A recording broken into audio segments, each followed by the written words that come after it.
my boy DEMEGODTV. It's Wave God in this motherfucker. Hey, shout my nigga Demi Tito. Got song pop like I'm Iggy. All they talking about is last night like I'm Demi. Say you got. Groupies donated $5.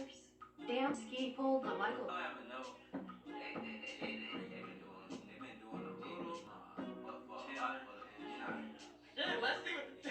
Let's see what the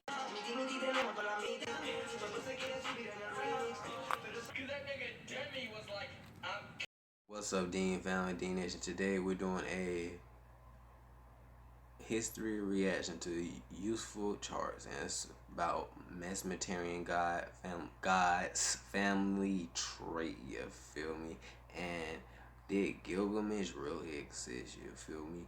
And if you're new to the channel, like, comment, subscribe, and share the video on all social media, and comment below what reaction you want to do next.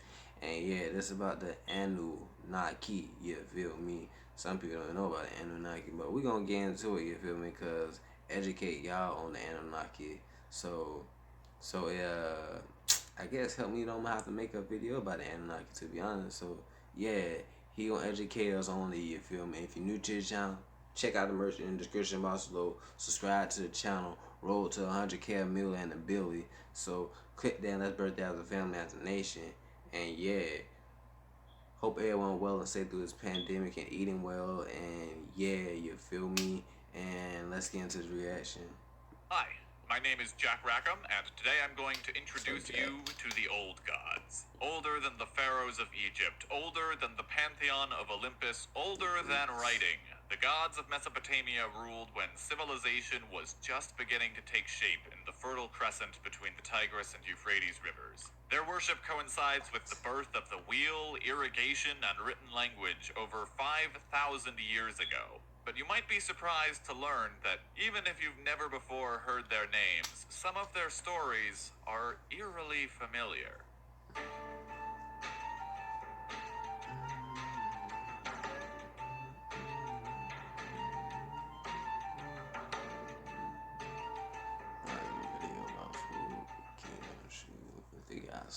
Now I want to begin with an important caveat.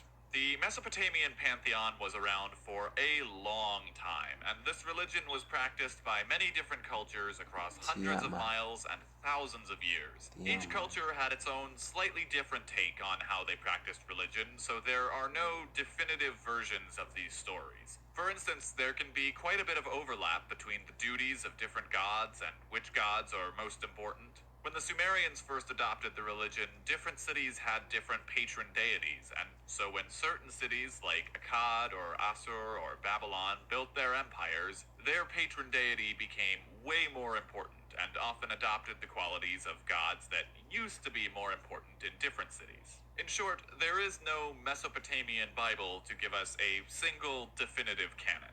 Now, with that disclaimer behind us, let's turn our attention to the top of the chart. Abzu and Tiamat are the primal gods, and they present an interesting cosmology.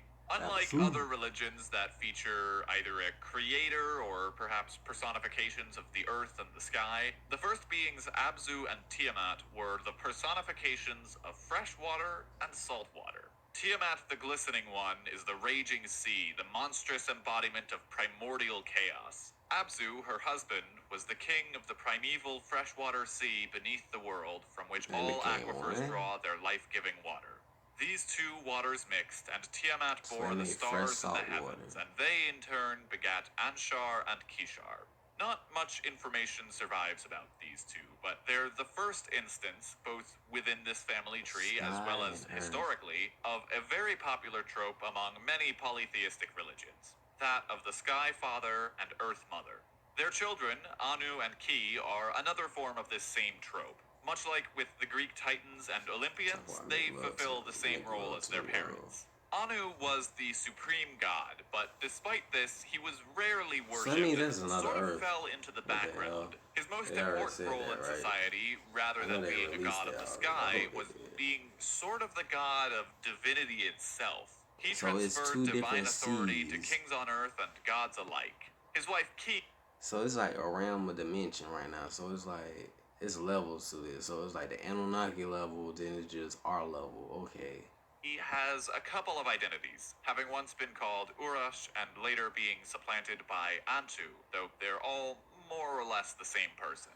She was goddess of the earth, and it was believed that the rain was Anu's seed, and that when the rain came down, the earth became pregnant, and Khea thereby gave birth to all things. Earth. Alongside the plants, Khea gave birth to the Anunnaki, who are sort of like the Olympians or the Aesir of Norse mythology. Their name means the ones who decree, because they were believed to hold the fates of humans in their hands. The two most important of the Anunnaki were the brothers Enlil and Enki. Enlil, in contrast to his father, was worshipped a lot. He was seen as the ultimate benevolent father figure, and was so holy that even certain other gods couldn't look upon him. He was responsible for the creation of civilization, and his temple was the anchor between heaven and earth. His wife was Ninlil, who was the Lady of the Wind, or Lady of the Open Field. When they met, Enlil seduced Ninlil by the riverside, and they conceived Nannar, god of the moon. Talk about down by the riverside. Like, literally, they was down by the riverside. Enlil was then sent to the underworld for his ritually impure relationship with Ninlil, but she follows him. Along the way, she encounters Enlil 3 more times, disguised as the gatekeeper of the city he's left, the river of the underworld, and the underworld's ferryman, an element of the Mesopotamian religion that would later find itself integrated into Greek mythology. Each time, Ninlil is seduced and impregnated with a new deity, a god of canals, a god with a curious dual association with both the underworld as well as healing, and most importantly, the god of death, Nurgle. Enlil is also important in the Mesopotamian flood myth, another point of similarity with later religions. Originally, the story went that there was a great flood, and Enlil rewarded the sole survivor, Utnapishtim, with immortality. But in later tellings, he was the cause of the flood himself. So you just gave your own self immortality after doing... Wait.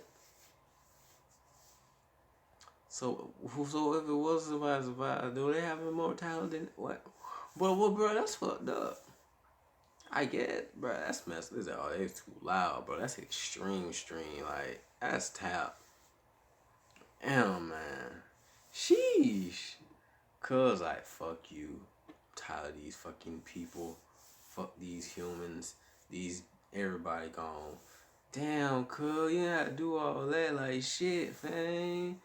Dang, that's evil. Enlil couldn't sleep because there were too many humans on the earth making noise, so he decided to kill every living thing with a flood.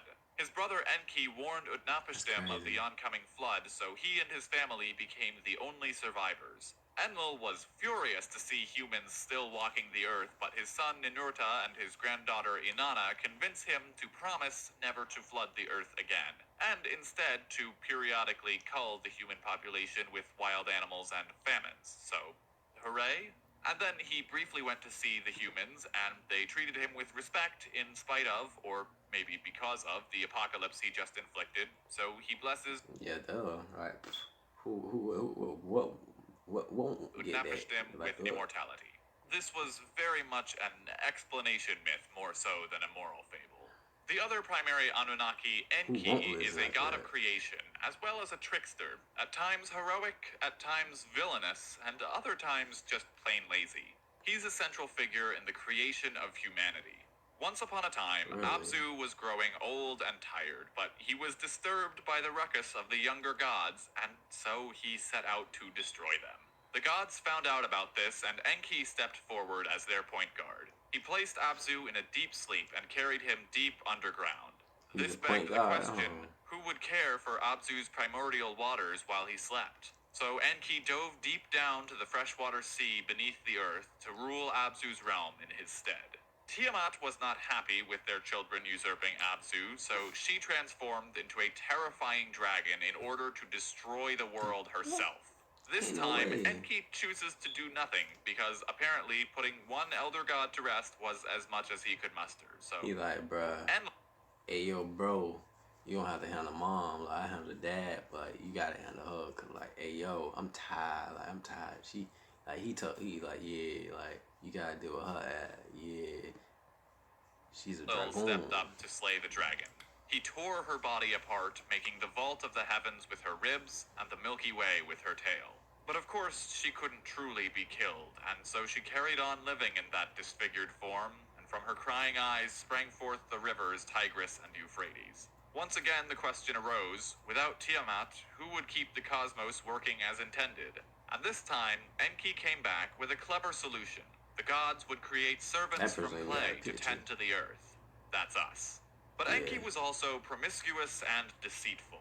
In one very sordid tale, Enki has an affair with Ninhursag, a fertility goddess, but eventually she left him.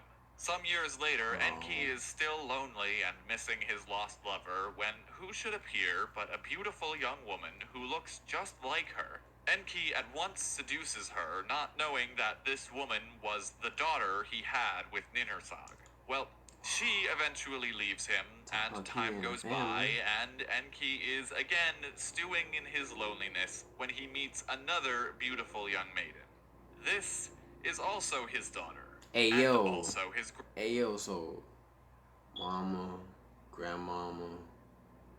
So wait, what the fuck?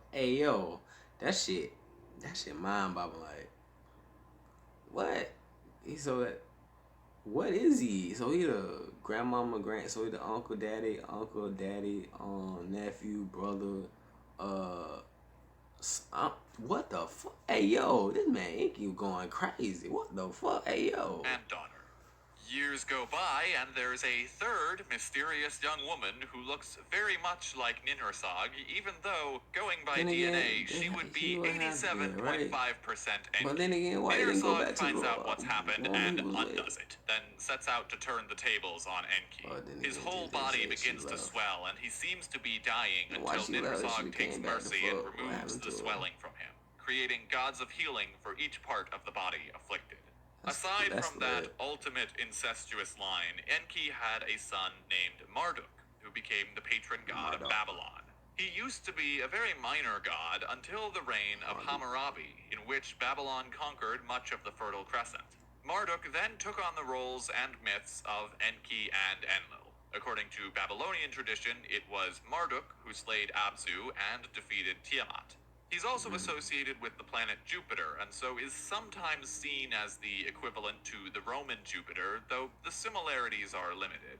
Returning to Enlil and Ninlil's side of the tree, their son Ninurta is associated with farming and healing, whether that's alleviating sickness or driving out demons. He's associated with the planet Saturn and the Roman Saturn, aka Cronus. Again, it's not an exact match, but they do share similar themes of farming and the passage of time, and eventually Ninurta became associated with war as well. He enjoyed the Greek lithology got the names referencing them. Okay. Much popularity during the Neo-Assyrian Empire, during a time when the empire was largely henotheistic. That means they acknowledged the existence of many gods, but only worshipped one. In this case, usually the god Ashur, who was likely the Assyrian equivalent of Enlil. But after the fall of the empire, Ninurta had become too closely associated with the oppressive, warlike regime, so his statues were torn down and he faded once again into obscurity. Wow. Though sometimes presented as the son of Ninlil, there are other That's why war and fighting ain't it. Violence ain't the answer, you feel stories me? in which he's the son of Ninhursag. That's because after defeating a mighty army with the help of his talking mace, he used his enemy's fallen stone soldiers to construct the mountains and the hills, dedicating them to his mother, whom he renamed Ninhursag, which means Lady of the Mountain. He's also known for defeating the Anzu, a giant bird that stole his father Enlil's Tablet of Destinies, the object which denoted his divine right to rule. Ninurta shot the bird with arrows, but the tablet had the ability to turn back time, so the arrow's shaft turned to cane, the flint heads returned to the quarry, and the feathers turned to birds. I find this particularly interesting, as most classical or medieval stories depicting any kind of time travel are almost always moving forward in time, and nearly anything about going backwards is much more recent. Ultimately, he summons a wind. Bruh, Anu, when y'all come back, bruh, teach me some shit for real. Teach me something, please. Like, I want to learn something. Like, I know y'all coming back. Like, teach me. I want to learn something. Like, take me away. Like I want, like, make me immortal. So like I can help my loved one. You feel me? Or our loved ones. Then like, cause I want to do some time travel. What? What? Man, listen, that bit, man. Rips the bird's wings off, and then he slits its throat. And in some versions, he ends up desiring further glory and attempts to take over the world, but Enki defeats him with a giant turtle that nips at his ankles. Next we have Nanar, who's a little unique in being a moon god rather than a moon goddess. He's also named Sin, but not because he was evil. It just happens that was the name he took in the ancient Semitic polytheistic religion. He has a beard of lapis lazuli and rides a winged bull, but other than that, we don't know too much about him, because his time in the spotlight was when was the most powerful of the Sumerian city-states, which was around 2600 to 2400 BCE. However, the famous ziggurat of was dedicated to him, so he still has that distinguishment. Okay, now before we get to Gilgamesh and his mother, let's quickly run through the final generation of the Anunnaki. Nabu is the son of Marduk and is the god of wisdom, writing, and prophecies. He's associated with the planet Mercury and sometimes with the god Mercury, both being gods of wisdom and messages, though he shares some characteristics with Apollo as a giver of prophecies. Inanna, otherwise known as Ishtar, is a very important goddess, and the one about whom we have the most information, but to do justice to her would require an entire other video. Luckily, this video is being made in collaboration with Mythology with Mike, who's created an entire video all about her, so I'll just cover the basics. She was the goddess of love and beauty, much like her Roman counterpart Venus, but also goddess of war, justice, and political power. And one day, she was courted by two minor deities, one a shepherd and the other a farmer. She initially likes the farmer, but is persuaded to pick the shepherd because he can give her the better gifts, a setup similar to the story of Cain and Abel in the Bible. Anyway, that shepherd is Dumuzid, and they live happily ever after until Inanna decides to descend to the underworld and finds herself trapped there like many who've come before her. Dumuzid fails to mourn her properly, so when Inanna eventually breaks out and returns to the overworld, the demons demand a replacement. Inanna sees what Dumuzid's been up to and offers him to be dragged down, but eventually she takes pity on him, and so she works out a deal where he'll spend half the year in the underworld and half on the surface, which explains seasons. Yes, for those keeping track at home, this is a likely inspiration for the myth of Persephone in Hades. Next is Inanna's twin brother Utu. Utu was trying to help Dumuzid when the demons came to drag him to the netherworld because he is the god of justice. He's also the god of the sun, riding a chariot across the sky during the day and traveling through the underworld at night. His position from the sky allows him to see everything on Earth, and therefore to enforce justice, truth, and morality among mortals. A fun fact about him, there is actually a carved portrait of Utu in the U.S. House chamber, just above the gallery doors. In 1950, they installed the portraits of famous lawmakers and philosophers, and this one, of Hammurabi, was based off of this figure in the Hammurabi stele, sitting on his throne and wearing a spiraling hat. However, the man sitting on the throne isn't Hammurabi. In all of Hammurabi's depictions, he's got this round hat that looks like a helmet, whereas Utu, who has a higher station than a king, is depicted in a throne wearing his spiraling hat. And finally, there's Ereshkigal and Nergal. Nergal, as I mentioned earlier, is a son of Enlil and Ninlil, and Ereshkigal is Inanna and Utu's older sister, though she's not really associated with them that often, aside from the story about Inanna's descent into the underworld. Her primary myth is about her marriage. One day, there is a banquet that Ereshkigal can't visit because she's queen of the underworld, and the other gods don't want to throw a party down there because people have a tendency of getting trapped. So, Ereshkigal sends someone on her behalf. At the party, Nergal is rude to Ereshkigal's envoy, so she summons him to the underworld. He's told that if he ever wants to make it out alive, he cannot eat, drink, wash, or sit in Ereshkigal's kingdom.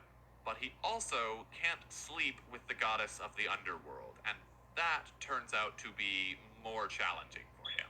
He tries to leave after having an affair with her, but she drags him back down even after he tries to disguise himself. But despite initially being called down to the underworld as punishment, the two get married and Nergal becomes king of the underworld. Okay, we're finally ready to talk about Gilgamesh. Recently on this channel, we've been doing segments on whether various figures from ancient history actually existed in real life, or whether they were primarily a product of human imagination. So far, we've looked at Moses and the Buddha using the historical method as our guide. Let's now turn our attention to Gilgamesh and ask the question, did Gilgamesh exist?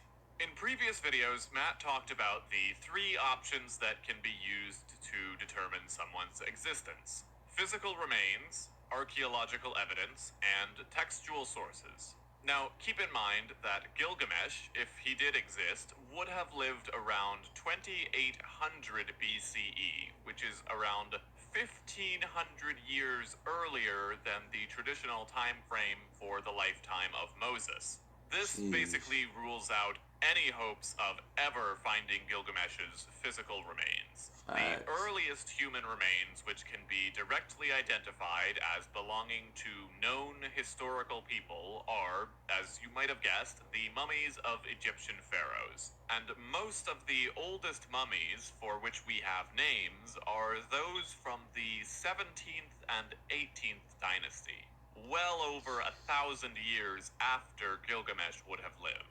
We can also rule out textual sources. As Matt mentioned previously, humans really only started writing reliable history sometime after 600 BCE. Everything before this was written in the style of myth and legend, which always mixed in a heavy dose of fantasy with bits of real history.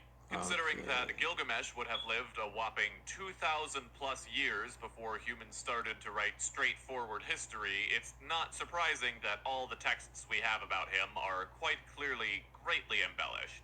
That leaves archaeological evidence. Let's start with the Sumerian king list, which has been found in multiple locations, the oldest one dating to around 2000 BCE.